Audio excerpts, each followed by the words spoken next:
Bonjour et bienvenue dans cette deck tech sur Living End Asphalted. Donc Leaf si on prend juste les initiales, ce qui fait feuille en anglais, ou Living Blue ou l'Asphalted Living End, comme vous voulez. La nouvelle version de Living End en fait qui est arrivée en décembre 2017, après la sortie du bloc Amonkhet, grâce à l'impression de quelques cartes comme Asphalted, qui donne son nom au deck, conforme à la prédiction, qui est un enchantement qui nous permet de jouer Living End, donc qui est une carte bien connue, d'un archétype bien connu lui aussi, pour partir en combo avec quelques créatures du coup, la plupart qui ont été aussi imprimées dans Amonkhet, qui sont en fait des créatures bleues qui se recyclent pour un seul mana, ce qui est vraiment très fort, et ce qui est ce que Living End recherche. Donc, c'est un deck aussi qui a eu son quart d'heure de gloire, enfin c'est 2 mois de gloire disons, du coup, entre décembre et janvier, grâce à pas mal de streamers qui ont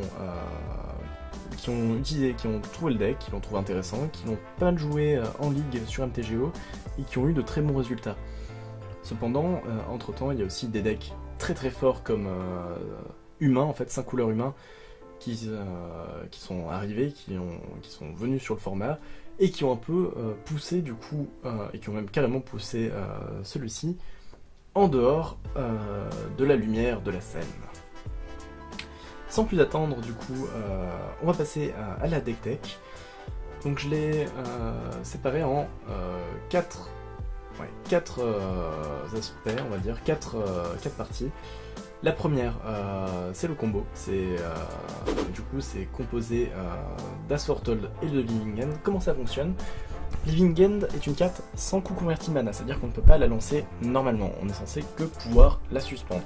Sauf que, on a Asphalted qui est sorti du coup et qui nous dit qu'à la place de payer le coût de mana de nos sorts, ce qui dans le cas de Living End est impossible, on peut, une fois par tour, payer 0 à la place de ça, si jamais ce sort a un coût converti de mana inférieur ou égal au nombre de marqueurs charge, je crois, de marqueurs temps, pardon, sur Asphalted. Et les marqueurs temps arrivent un par tour.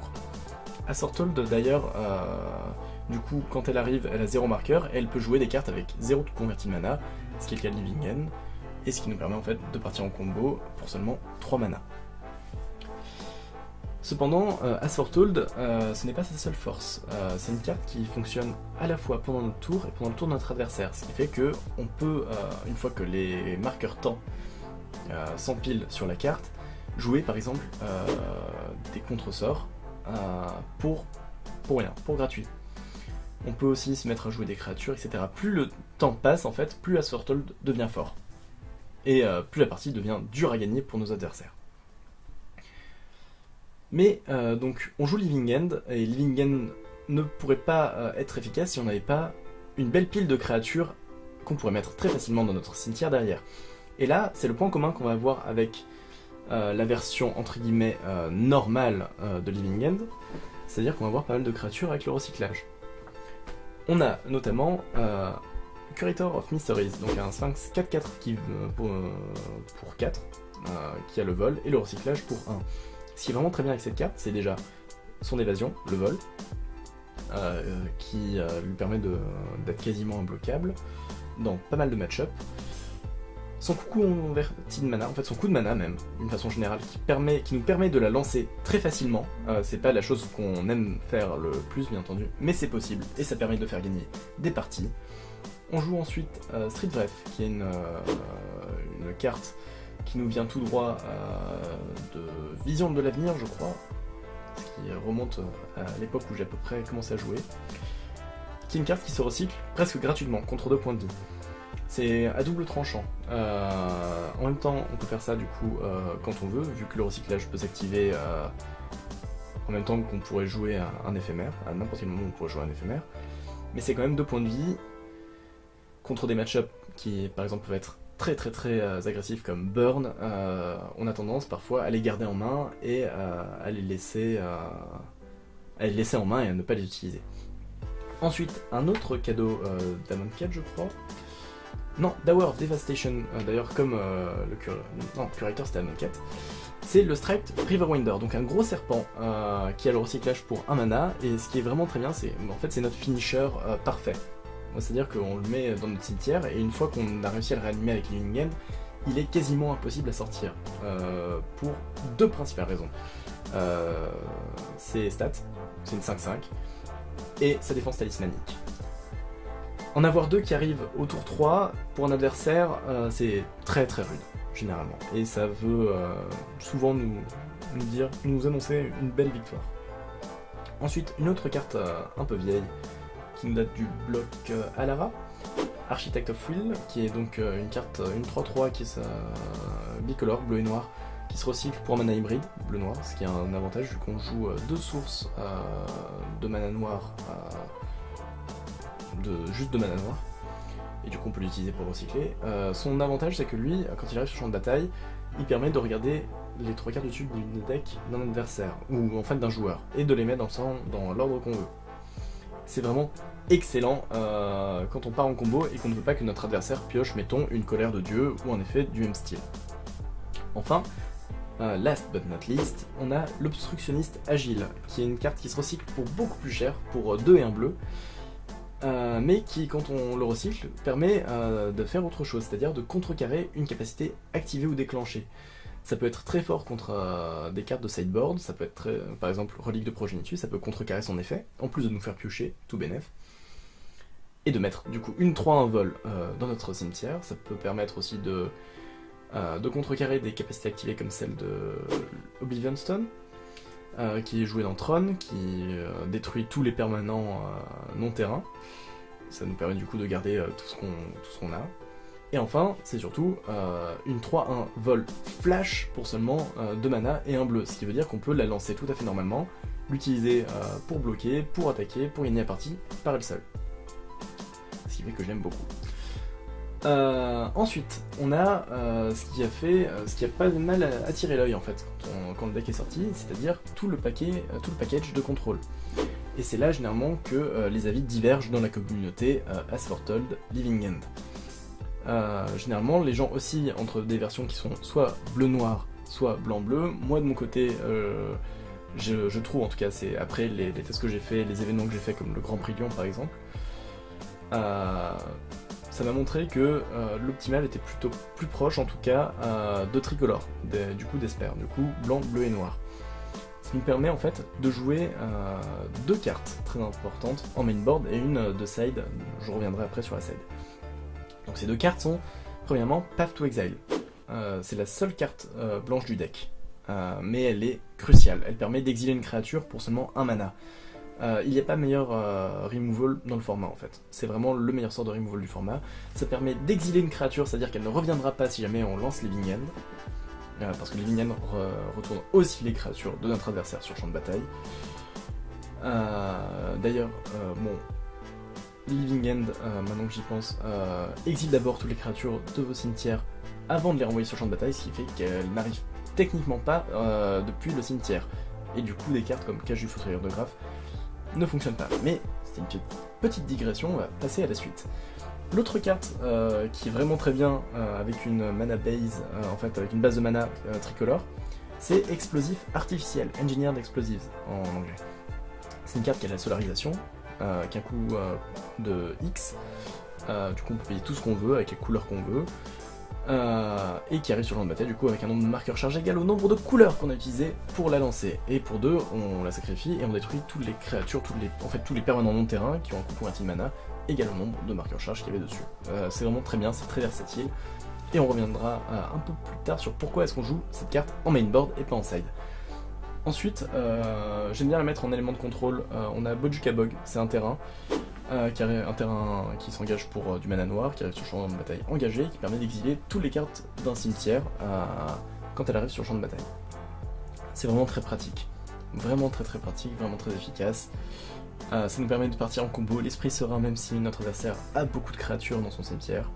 Ça nous permet aussi de faire peur à des adversaires qui, en première partie par exemple contre Storm, on joue ça, on lui exile 15 cartes de son cimetière, il peut plus partir en combo, et nous on peut de notre côté y aller et gagner la partie là-dessus. Ensuite, on va passer du coup au contre-sort. On en joue 3 différents en main board. Spell Snare, qui pour 1 mana bleu permet de contrecarrer des sorts de converti égal à 2. Très fort, très rapide, très bien quand on ne commence pas la partie surtout. Ensuite on a Déférence, Remand, qui est plus un sort de pioche qu'un contre-sort. Ça permet en fait de renvoyer le sort qu'il contrecarre dans la main de son propriétaire, et nous, derrière, de piocher. Ce qui nous amène plus vite vers notre combo. En fait, c'est aussi ce que font tous nos recycleurs. En plus de se mettre dans le cimetière, ils nous font piocher, ils nous font creuser de plus en plus vite vers notre combo. Enfin, on a la meilleure carte bleue du format à mon avis, c'est Commandement Cryptique. Je pense pas qu'il y ait besoin de la présenter. On a une base qui est quasiment mono-bleu, il n'y a aucune raison de se priver pour jouer ce sort qui est d'une versatilité incroyable. Enfin, dernière catégorie, et pas la moins importante, c'est les cartes qui vont nous permettre d'aller plus vite derrière notre combo. Il y en a 3 en fait. Il y a Ancestral Vision, qui peut être joué gratuitement via Sfortold, ou alors qu'on peut suspendre dès le premier tour pour l'avoir au tour 5. C'est ce que je fais généralement si j'ai pas Sfortold en main en fait. Ensuite, on a à la recherche d'Ascanta, Search for Ascanta, qui est donc une carte qui est sortie dans Ixalan, qui nous permet en fait à chaque entretien de regarder la carte du dessus de notre deck et de choisir de la laisser au-dessus pour qu'on la pioche pendant notre étape de pioche, ou alors la mettre dans notre cimetière. Ce qui est vraiment très bien, c'est qu'on peut du coup regarder, voir qu'on a une de nos créatures avec le recyclage et la mettre dans notre cimetière. Ou tout simplement regarder un truc qu'on ne peut pas et le mettre dans notre cimetière. Une fois qu'elle se transforme, ce qui est assez facile vu qu'on met plein de cartes dans notre cimetière, elle nous permet d'aller très très vite, encore plus vite que tout le reste, vers notre combo, parce que elle nous permet de récupérer Assortold et Living End, et même d'ailleurs Ancestral Vision, enfin bref. Vous avez compris, je pense. Enfin, dernière carte que je voulais vous présenter dans le main board, c'est Tolaria West. Tolaria West qui est un terrain qui se transmute, et qui en se transmutant peut vous permettre d'aller chercher dans votre deck une carte qui a un coût converti de mana égal à celui de Tolaria West, du coup 0. C'est pour ça qu'on joue en main board une carte comme Bojuka Bog, qui a un coût converti de mana de 0 qu'on peut récupérer avec Tolaria West. Qu'on peut faire pareil d'ailleurs avec Explosif Artificiel, qui a un coût converti de mana de 0 quand il n'est pas sur la pile. Et bien entendu, ça nous permet de récupérer avant tout Living End et Ancestral Vision. Ça nous permet du coup d'avoir encore plus de consistance dans notre combo. Donc ça c'est pour le main board. On va passer sur la side. La side est plus compliquée quand on a une base mono bleu. La base mono bleu, bleu c'est vraiment la pire de toutes les couleurs, avec peut-être égalité avec noir quand même. Quand on arrive sur les sideboards, ce qui est bien avec bleu du coup, c'est qu'on a quand même une belle suite de contre-sorts qui ne se il n'y a pas de tension, ça ce qui est bien, entre les contre-sorts et le recyclage, parce que le recyclage peut arriver à la fin du tour de notre adversaire, tout simplement. Du coup, ce qu'on joue en contre-sort, c'est vraiment dans un méta très généraliste, ce que je vais vous présenter là. On joue 2 Ceremonious Rejection, c'est un contre-sort qui permet de contrer des sorts incolores, ça peut être des artefacts, ça peut être des gros Eldrazi, ça peut être un Ugin. C'est ultra versatile, ça rentre contre plein de match-ups différents et c'est très efficace parce que pour un mana, on peut réduire à néant tous les rêves de notre adversaire qui comptait, mettons, nous rentrer dans la figure avec un Eldrazi 5-5, célérité, piétinement, blablabla. Ensuite, on a Dispel, qui est un sort qu'on utilise généralement contre les decks contrôle ou contre certains decks combo, qui nous permet de contrecarrer un sort d'éphémère. C'est très très bien pour protéger notre combo contre les contre-sorts, contre la destruction d'enchantement aussi, ce genre de choses. C'est assez efficace, ça rentre dans moins de match-up que le reste des cartes qui sont présentées ici, mais j'ai pas trop envie de les retirer à ce stade-là en tout cas. Ensuite on a Disdainful Stroke qui est très très bien contre tous les decks jouant des cartes ayant un coût anti-mana de 4 ou plus. Ça peut être des commandements critiques, ça peut être des Jace, ça peut être des Ugin encore une fois qui est vraiment très très fort contre un deck. Ça peut être des Cairns, etc. Ça rentre encore une fois contre plein de match-up. C'est assez versatile, ça contre aussi Titan Primitif. Ensuite on a Négation, qui est une carte qui fait un peu le même boulot que toutes les autres, mais qui est plus généraliste, et qui peut rentrer donc dans énormément de match-up, qui est bien entendu un peu moins efficace que le reste, mais de par sa versatilité qui est quand même un peu meilleure, permet plus de flexibilité au deck. Ensuite, dernière carte bleue de la sideboard que je voulais vous présenter, c'est Wipe Away. C'est un éphémère avec la fraction de seconde, ce qui veut dire que quand on le joue, l'adversaire ne peut strictement rien faire, ne peut pas par exemple utiliser la capacité activée d'une relique de Progenitus pour nous exiler notre cimetière. Non, c'est à la fraction de seconde, on renvoie la relique dans la main de notre adversaire à la fin de son tour, on part en combo au suivant, et on gagne la partie comme ça. À noter, c'est surtout dans Storm généralement qu'on joue cette carte en sideboard. Et du coup, c'est de là que j'ai piqué un peu la technologie. En parlant de cimetière, on joue quand même une crypte de Tormod, qui a le même boulot que Bojuka Bog, qui aussi peut se faire tutoriser par Tolaria West. Là, on va arriver aux pièces un peu plus extravagantes de la side. On a Orbe de Torpeur, que je vois très peu en side, mais qui permet de gérer fantastiquement bien Humain, qui est vraiment le pire match-up du deck. Si jamais on réussit à rentrer cette carte, à jouer cette carte dès le deuxième tour, on a gagné la partie contre Humain. Et c'est vraiment pas facile, croyez-moi. Parce que le deck est très rapide et aussi à beaucoup de cartes qui nous ralentissent très fort, sachant qu'on est déjà un peu lent. Ça n'aide pas quoi. Le match-up, je dirais que en première game, on en gagne peut-être entre 20 et 30%. Du coup, je vous déconseille de jouer ce deck si jamais vous avez beaucoup d'humains. Enfin, si vous avez beaucoup de joueurs d'humains dans votre méta. Mais voilà, si jamais vous en avez quand même quelques-uns et que vous voulez jouer ce deck, Orbe de Torpeur, c'est vraiment la meilleure carte contre ce match-up. C'est aussi très bon contre Bant Eldrazi d'ailleurs. On a ensuite Sorcerer Spyglass, qui est une carte qui est sortie dans Rivals of Ixalan, je crois, oui. Qui permet de regarder la main de notre adversaire et d'empêcher une carte d'avoir ses capacités activées. Voilà, d'avoir ses capacités activées. C'est très pratique, c'est très versatile, ça permet de bloquer beaucoup de choses comme des reliques de Progenitus, c'est l'exemple qui revient assez régulièrement depuis le début de cette deck tech, mais la carte est très embêtante pour nous. Ça permet aussi de bloquer des cartes comme Ravager en Travark, Arcbound en Ravager, qui sont vraiment très fortes contre Living End d'une façon générale, parce qu'on peut permettre aux joueurs, par exemple d'Affinity, de sacrifier toutes leurs créatures pour les faire revenir en même temps grâce à Living End. Enfin, on a Collective Brutality, une carte qu'on ne présente plus, sortie dans Eldritch Moon, qui permet en plus de se défausser de deux cartes, ce qui nous permet en fait d'utiliser plus efficacement nos recycleurs que juste en les recyclant, et qui permet de gérer le match-up contre Burn. Burn est très rapide et on a très peu de prise sur ce match-up, sur ce qu'il va faire. Du coup, jouer les Collective Brutality, ça permet de remettre les choses à plat et de pouvoir gagner la partie. En gagnant un peu de vie, en détruisant une créature, et en lui défaussant par exemple un Boros Charm. Au final, c'est peut-être 8 points de vie qu'on va gagner pour seulement 2 mana, en plus de nous préparer pour notre combo. Donc voilà, avec ça on a fait à peu près le tour. Juste quelques points peut-être sur les match-ups. Comme je l'ai dit, on a vraiment 3 match-ups qui sont très durs, qui sont Burn, Affinity et Humain. D'un autre côté, on a aussi des match-ups qui sont vraiment en notre faveur, comme Ondin, Merfolk. Tron aussi. Tron est vraiment facile à battre. À ce jour, sur une vingtaine de matchs contre Tron, j'en ai perdu peut-être que 3 ou 4. La meilleure variante pour nous, c'est Eldrazi Tron, parce qu'il peut vraiment pas faire grand chose contre nous, et nous on a tous les éléments nécessaires pour l'embêter. Ensuite, on a aussi de bons match-ups d'une façon générale contre des decks comme Absent Jund.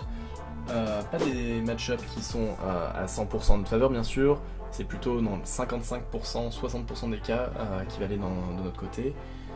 Ça dépendra généralement de la sideboard et de s'il réussit à jouer des cartes comme Scavenging Ooze qui ont besoin d'être dégommées très vite. Ce qui est bien avec Asphalted Living End, c'est que vu qu'on joue pas mal de cartes avec le recyclage, on n'a pas trop peur des cartes comme Saisie Dépensée, etc. Parce que généralement, dès qu'on va avoir Asphalted, on va la jouer. On a aussi du coup Tolaria West qui est super contre tout ce qui est Saisie Dépensée, Inquisition de Cozy Deck. Vu que c'est un terrain, on ne peut pas se faire défausser comme ça. Du coup, il suffit de la transmuter seulement au dernier moment pour pouvoir partir en combo sans problème. Et du coup, on a fait le tour. J'espère que ça vous a plu et que le deck vous intéresse d'autant plus maintenant. Et je vous dis à une prochaine.